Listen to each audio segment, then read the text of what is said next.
Morning guys, in front of me is VIVO Y19s, and let me show you how to perform a soft reset. So basically all you have to do is tap on power button along with volume down button, just tap and hold.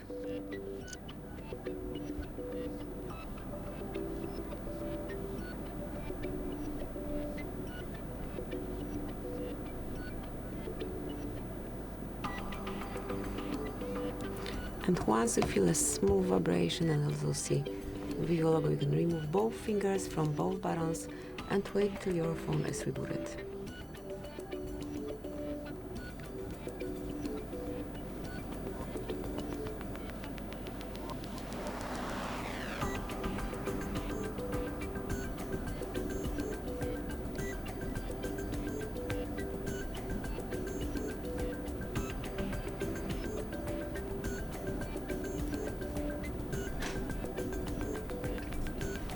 Now unlock your device and use it smoothly.